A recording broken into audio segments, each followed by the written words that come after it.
Warahmatullahi wabarakatuh.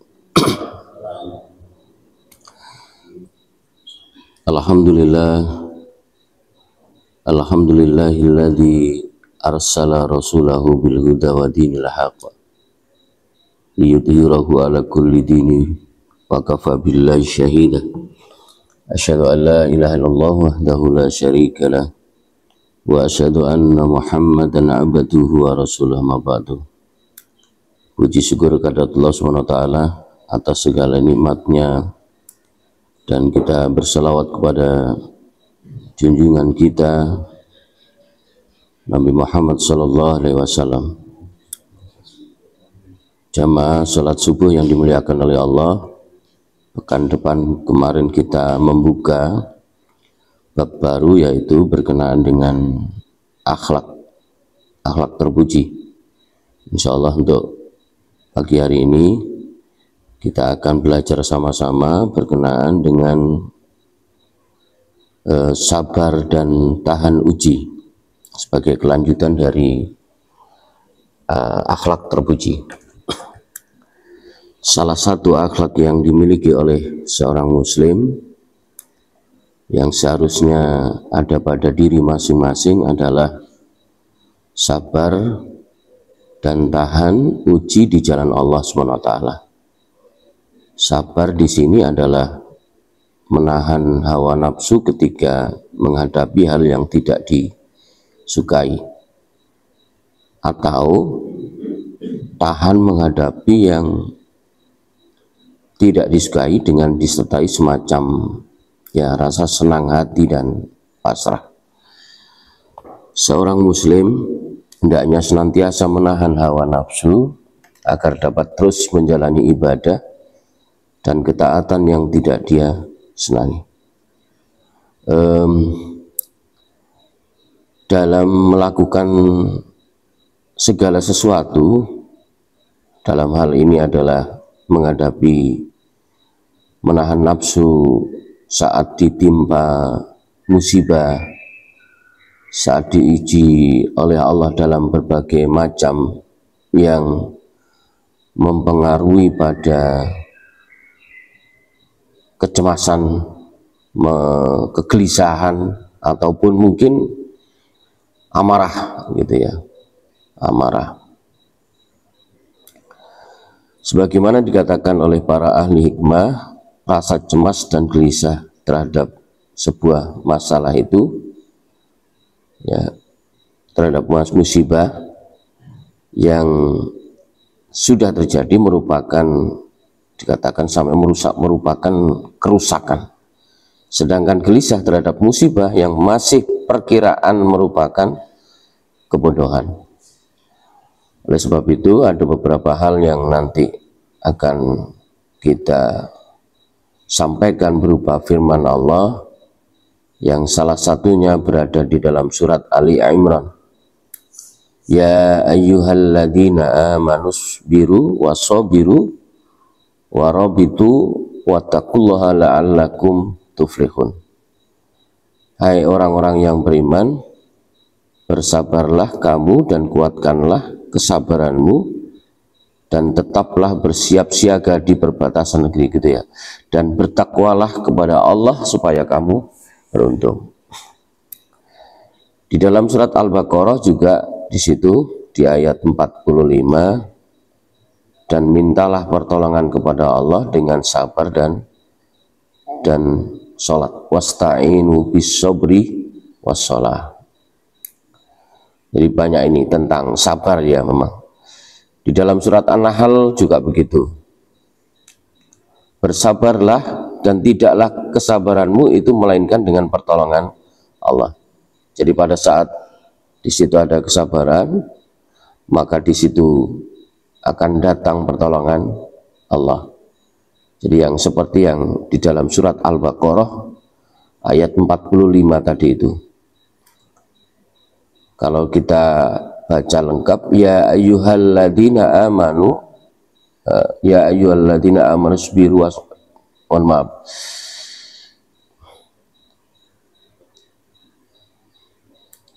Surat di dalam surat Al-Baqarah tadi ya. Ya Ya ayyuhalladzina amanu sabiru warabitu mohon maaf. Ya ayyuhalladzina amanu sabiru wasabiru warabitu wattaqullaha la'allakum tuflihun. Tuh. Berikutnya wasta'inu bisabri wassalah. Innallaha ma'as sabirin. Jadi sesungguhnya Allah bersama orang-orang yang bertakwa. Jadi ayat-ayat tentang kesabaran di sini luar biasa. Bahkan Allah pun meneruskan dalam ayat itu. Wala nabluwanakum bisyai'im minal khaufi wal ju'i wa naqsim minal amwali wal anfusi wath thamarat wa basyiris sabirin. Yang artinya di situ Allah akan menguji seseorang bisyai'im minal khauf, rasa kekhawatiran gitu ya, jiwa kegelisahan termasuk ya, walju kelaparan ya, minal amwali wal anfusi wath thamarat, termasuk kalau mungkin di zaman dulu buah-buahan itu bagian dari makanan pokok ya. Lalu dikatakan berikan kabar gembira kepada orang-orang yang bersabar. Siapa orang-orang yang bersabar itu? Qalu inna lillahi wa inna ilaihi rajiun. Orang-orang yang bersabar adalah orang-orang yang selalu mengucapkan sesungguhnya semuanya adalah milik Allah dan akan kembali kepada Allah. Inna lillahi wa inna ilaihi rajiun. Nah, itulah mereka orang-orang dikatakan di situ yang mendapat keberkahan yang sempurna dan rahmat Rabb mereka, dan mereka itulah orang-orang yang mendapat petunjuk. Itu di dalam surat An-Nahl juga disampaikan, dan sesungguhnya kami akan memberi balasan kepada orang-orang yang bersabar dengan pahala yang lebih baik dari apa yang telah mereka inginkan. Seperti itu. Kalau tadi ayat-ayat firman-firman Allah tentang kesabaran luar biasa banyaknya ya. Sekarang kita coba untuk membacakan sebuah hadis Rasulullah SAW. Barang siapa menjauhkan diri, niscaya Allah menjauhkan dirinya.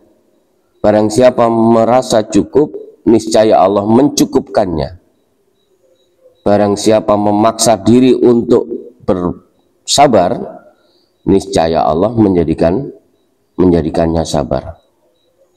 Jadi orang tidaklah diberi suatu pemberian yang lebih baik dan lebih luas kepada kesabaran itu sendiri. Demikian pula di situ sabda Rasulullah sangatlah mengagumkan kondisi orang mukmin. Ya, sesungguhnya semua kondisinya baik baginya, dan yang seperti itulah hanyalah orang mukmin. Jika dia mengalami kondisi yang menyenangkan, dia bersyukur, tidak sombong, maka kondisi itu baik baginya. Jika dia mengalami kondisi yang menyusahkan, dia bersabar, maka kondisi itu pun baik pula baginya. Jadi itu bahasan-bahasan sabar yang memang di dalam surat Ali Imran yang kita ayat 133, 134 yang kita bahas kemarin itu pun juga begitu. Dan itulah semuanya dalam bentuk akhlak baik yang mengarah kepada ya pastinya pada kesabaran. Wal afina 'anin nas, menahan wal kadhiminal ghaidha, itu menahan amarah, itu kesabaran, tentang kesabaran. Wal afina 'anin nas, memaafkan orang lain, itu juga tentang kesabaran. Jadi dibalut dengan kesabaran, insya Allah semuanya akan baik-baik saja. Sesungguhnya besarnya pahala seiring dengan besarnya cobaan.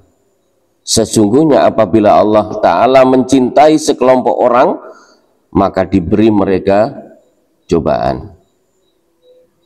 Maka barang siapa menerima dengan senang hati, niscaya dia memperoleh keridhaan. Barang siapa menerima dengan marah, niscaya dia memperoleh kemurkaan. Jadi kalau kita lihat orang yang dicintai oleh Allah, itu ujiannya lebih tinggi, ya. Coba kita berliterasi nanti, siapa nabi siapa yang tidak diuji oleh Allah. Nabi Adam setelah diuji dengan godaan istrinya sampai ya oleh Allah ya, diberi cobaan untuk dikeluarkan dari surga, masih diuji tentang anaknya gitu ya, yang salah satunya memiliki sifat tinggi iri kepada saudaranya sehingga sampai terjadi pembunuhan. Nabi Nuh yang diuji oleh keluarganya, istri dan anaknya, dan masih banyak lagi. Nabi Yusuf yang mulai kecil diuji oleh Allah, dimusuhi saudara-saudaranya, bahkan dimasukkan ke sumur sampai menjadi budak, sampai di situ dipenjara dan sebagainya. Semuanya, bahkan dari nabi-nabi yang ada, Rasulullah SAW adalah nabi yang terakhir yang ujiannya jauh lebih besar daripada nabi-nabi yang lain. Yang di situ membuktikan bahwa keimanan seseorang, ya, keimanan semakin tinggi keimanannya dan rasa cinta Allah kepadanya, maka bisa jadi ujiannya itu semakin berat. Yang pasti di dalam akhir surat Al-Baqarah, ya, sebagai akhir penutup kesempatan yang berbahagia ini, la yukallifullahu nafsan illa wus'aha. Allah tidak akan membebani seseorang, begitu ya, illa wus'aha, di luar kemampuannya. Dan insya Allah, dan perlu diingat, untuk menghadapi ujian itu bukan hanya dalam hal kebaikan yang menurut kita senang dan bisa jadi fitrahnya manusia, gitu ya, bangga dengan ujian yang baik-baik, gitu ya, merasa sedih sekali pada saat diuji dengan bisa jadi yang tidak kita sukai, tidak kita senangi. Maka di situ Allah memberikan sebuah sarana, wa idza sa'alaka ibadi anni fa inni qarib. Jika hambaku bertanya tentang aku, sesungguhnya aku sangat dekat. Wa idza sa'alaka ibadi anni fa inni qarib ujibu da'watad da'i. Katanya Allah, aku akan mengabulkan permohonannya. Dengan syarat fal yastajibuli, dia mengikuti perintah, menjalankan perintahku, wal yu'minu bi, dan selalu menjaga keimanan. Insyaallah mudah-mudahan kita termasuk hamba Allah yang selalu memaknai bahwa hidup kita saat ini untuk berlelah-lahan, untuk kalaupun sebagai seorang pelajar, gitu ya, ini hidup di dunia itu sebagai bentuk ujian. Maka rapotnya nanti kita akan terima di padang mahsyar, dan satu-satunya harapan kita adalah mendapatkan rapot dengan menerimanya dengan tangan kanan. Amin, amin ya rabbal alamin. Itu saja mungkin yang bisa kami sampaikan. Insyaallah nanti kita akan lanjut dengan bab yang berikutnya, yaitu bab tawakal kepada Allah dan mandiri. Kita akhiri dengan membaca hamdalah. Alhamdulillahirabbil alamin. Subhanakallah bihamdika asyhadu an la ilaha illa anta astaghfiruka wa atubu ilaik. Wassalamualaikum warahmatullahi wabarakatuh.